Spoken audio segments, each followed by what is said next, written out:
Bienvenue sur Logic Invest. Aujourd'hui, je vais vous présenter ma stratégie pour 2026 sur mon CTO, mon PEA et le portefeuille SCPI.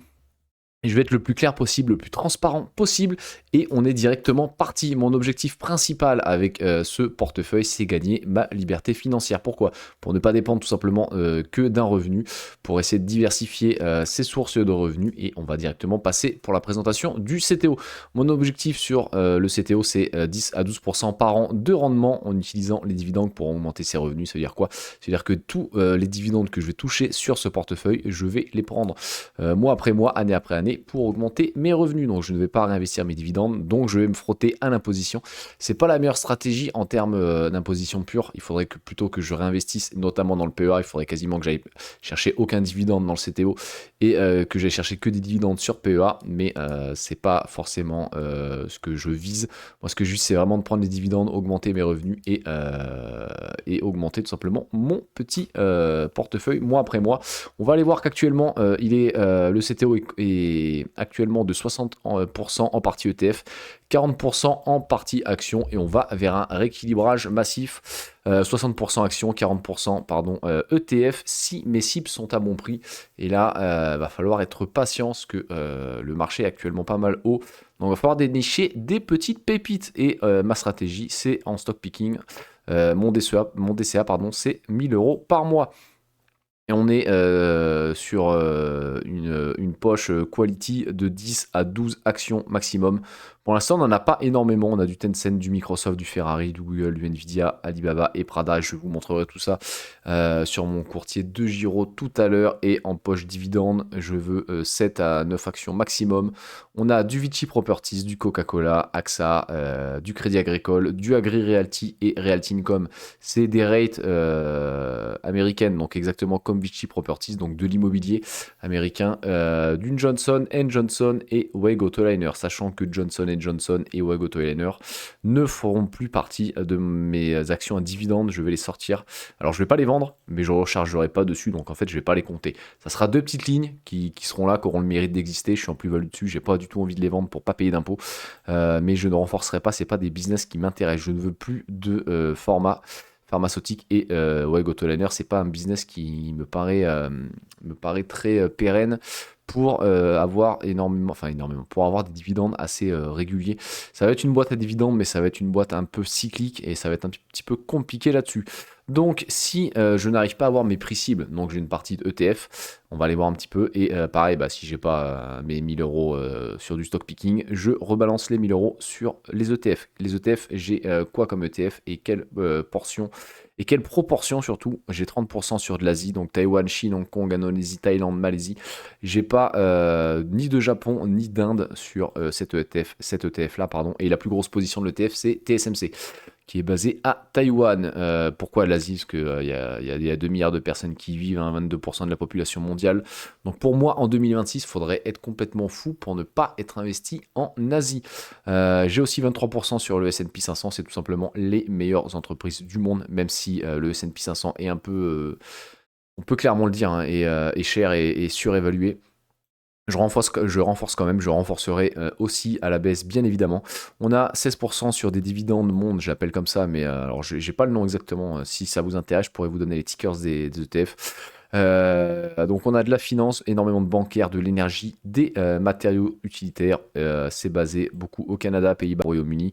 Donc 4% de croissance de dividendes sur cet ETF là. Je les ai tous pris distribuants, hein. C'est vrai que j'ai oublié de le dire, mais tous les ETF sont distribuants et non capitalisants. Alors je sais que c'est pas opti en termes de fiscalité, mais je m'en fous. Moi, ma stratégie, c'est d'avoir de plus en plus de revenus mois après mois. Peu importe si je dois payer plus d'impôts, c'est comme ça, c'est malheureux, mais c'est le jeu.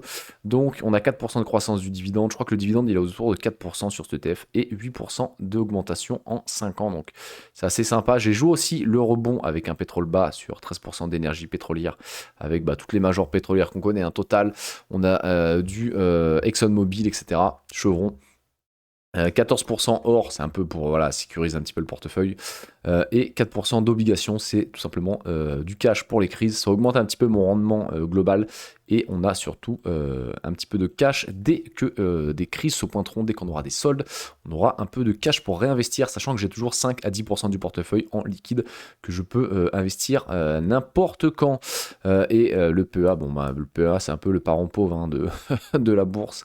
Il est à 100 € par mois. Je me prends pas la tête avec le PEA, je prends un ETF distribuant toujours avec les 50 plus grandes capilles boursières européennes. Point barre. Je ne suis pas du tout comment dire, investi en Europe de par mes ETF. J'ai quelques actions, notamment que j'ai rentré récemment Ferrari et Prada, mais j'ai pas d'ASML. J'ai rechargé Google moi avec le mini crash du mois d'avril, donc j'ai pas de société qui m'intéresse. Je n'irai pas sur LVMH, je n'irai pas sur Kering, Hermès est beaucoup trop cher et ASML est beaucoup trop cher aussi actuellement. Donc hop, ETF distribuant DCA 100 € par mois sur le PEA.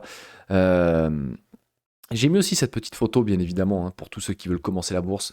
N'oubliez pas qu'il faut absolument analyser vos actions. Moi, pour chaque analyse d'action que je fais sur la chaîne, je partage toutes mes analyses en GDoc. Et pourquoi c'est important? Parce que si vous prenez un moins 50% en action, il vous faudra un plus 100% pour retourner à l'équilibre. Donc il faut toujours se souvenir de ça, ne jamais oublier. Vous prenez un moins 60, il vous faut un plus 150% pour revenir seulement à l'équilibre. Alors je sais pas si on se rend compte un petit peu de la dinguerie quand même, hein. De la dinguerie qui se trame quand même quand on prend une belle petite chute en bourse. Et je partage aussi tous les mois comment dire, mes petits résultats sur mes différents portefeuilles. D'ailleurs, la vidéo arrive ce week-end. Je fais ça du 20 aux alentours du 20 de chaque mois et on regardera un petit peu les performances du portefeuille. On va parler maintenant, hop, on va aller ici de ma stratégie SCPI. Alors la stratégie SCPI, elle est simple aussi. Pourquoi une SCPI et pas de l'immobilier en direct? Parce que en plus, dans le secteur où je vis, moi, l'IMO est pas cher, mais il y a énormément de biens sur le marché. Et surtout, je veux pas avoir de gestion de locataires. Notamment en France, les amis, c'est très compliqué. Donc, j'ai pas du tout envie de m'emmerder avec ça. Donc, en gros, pour ceux qui connaissent pas les SCPI, vous achetez des parts d'entreprise. On appelle ça de l'argent illiquide parce que vous pouvez revendre tout de suite, mais vous prenez tout de suite en gros, vous achetez une part qui vaut 200 € et si vous vendez avant un certain nombre de temps, votre part a une décote. Donc en fait, c'est surtout de l'argent quand on investit en SCPI qu'on est prêt à se voir bloquer, hein. Donc c'est vraiment une stratégie particulière. Il faut être prêt à avoir de l'argent qui est bloqué quand on investit en SCPI. Vous achetez des parts de société et elles vous payent tout simplement avec les loyers qu'elles génèrent. Donc mon objectif avec les SCPI, c'est quoi? C'est augmenter mes revenus jusqu'à passer un taux marginal d'imposition de 30%. Après, je les achèterai via assurance vie pour pas payer d'impôt sur le revenu. Détention de 8 ans de l'assurance vie pour des retraits. J'ai fait aussi une vidéo, n'hésitez pas à aller la voir, elle est dans la playlist Construction Patrimoine où je vous explique pourquoi il faut vous ouvrir une assurance vie très vite et un PEA. Et même si vous n'avez pas encore votre objectif, votre stratégie, il vous faut absolument une assurance vie. Donc c'est très important de le faire parce que si vous faites des retraits avant 8 ans en assurance vie, vous allez payer des impôts. Si vous attendez après 8 ans, vous ne payez pas d'impôts. Donc c'est très important de faire ça. On a un DCA de 450 € par mois dessus. Je les achète via Lovinvest. Donc en portefeuille, j'ai quoi? J'ai Recozen, Remake Live, Logging, Quorum USA et Transition Europe. On ira les voir tout à l'heure aussi sur Lovinvest. Et ma stratégie crypto, c'est très rapide, c'est full Bitcoin, 50 € par mois, on augmentera.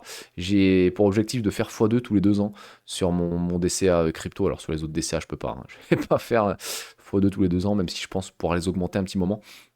Dans un petit moment, mais voilà, crypto c'est 50 € par mois sur le Bitcoin, simple, efficace, point barre. Hop, on va maintenant aller passer. Donc moi j'utilise en suivi de patrimoine, pardon, j'utilise Invest, c'est vraiment pas mal. J'ai pas de lien ni rien, je suis pas là pour vous vendre des liens ou me faire de la thune sur vous. J'essaie de juste le plus transparent possible. Donc voilà, je vous mens pas, hein, le portefeuille 56 000 € chez DeGiro, Lovinvest, on a 24 000 € de SCPI, on a 21 000 € de livret de sécurité et un petit PEA de 1000 € qu'on va faire grandir ensemble. Et en crypto, j'ai que 390 parce que j'ai raté énormément de DCA. Mais là, en 2026, on part sur du DCA tous les mois. de crypto, je n'oublierai pas.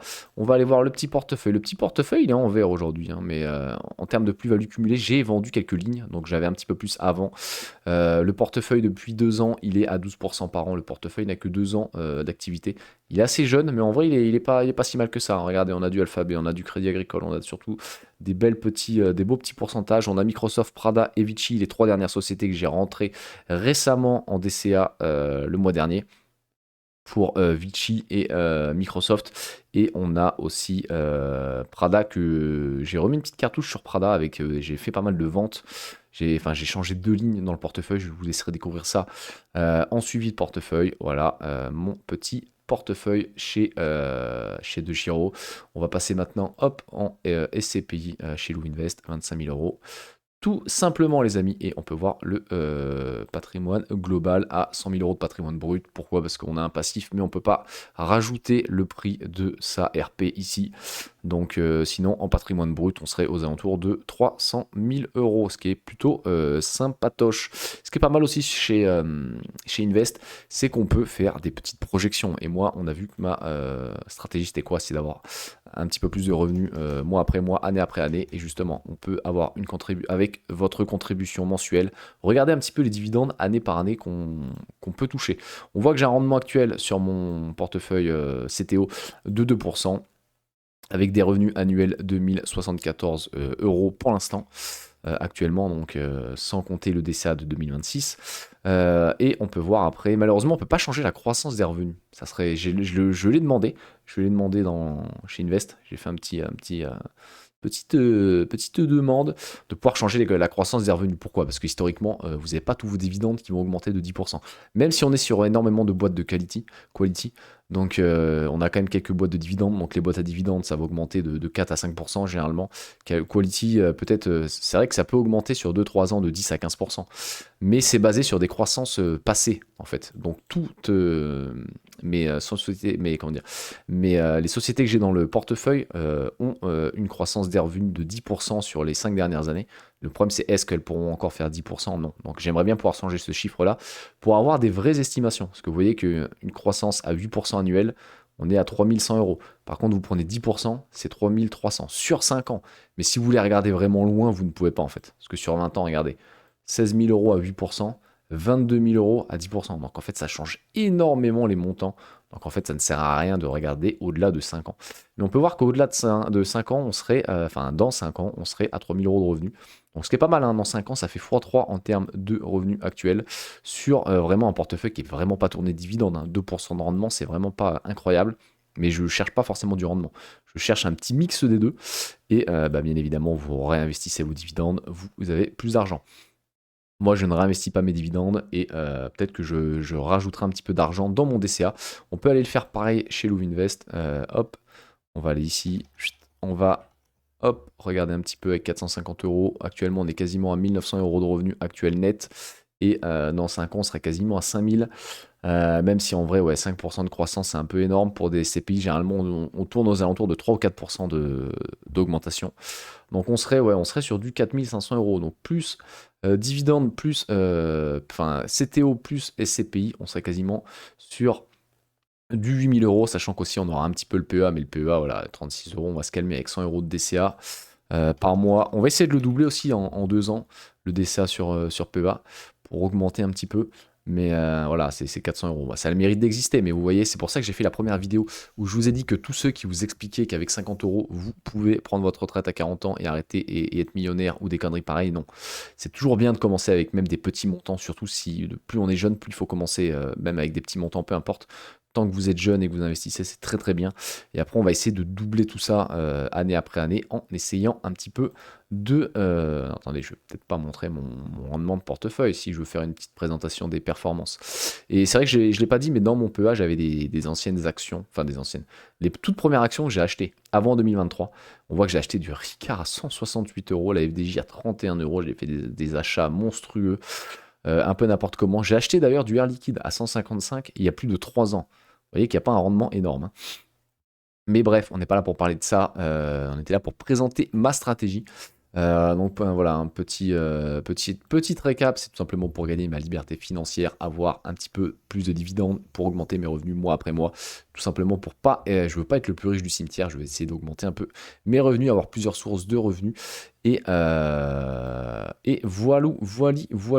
J'espère que ça vous a plu. En tout cas, n'hésitez pas à me dire en commentaire quelle est votre stratégie, ce que vous mettez en place vous pour augmenter vos revenus. Est-ce que c'est que du full dividende? Est-ce que c'est un petit peu de quality comme moi, un petit peu de dividende ou que des boîtes quality? N'hésitez pas à me dire tout ça en commentaire. N'hésitez pas à aussi vous abonner si ce n'est pas encore fait. Ce week-end, on se retrouve. Il y aura 2 vidéos ce week-end. Il y aura du coup le suivi de portefeuille comme j'ai déjà dit. Et on aura aussi une analyse d'action qui sera assez sympa en vrai, un petit peu une action, alors je le tease un peu, une action européenne, mais pas dans la même monnaie que notre euro chéri. On va aller voir ça ce week-end et je pense que ça va plaire à pas mal de monde. En plus, elle commence à arriver dans une zone d'achat qui pourrait être intéressant. En tout cas, c'était Logic Invest. Encore une fois, abonnez-vous. On se retrouve très très vite pour de nouvelles vidéos. Ciao à tous.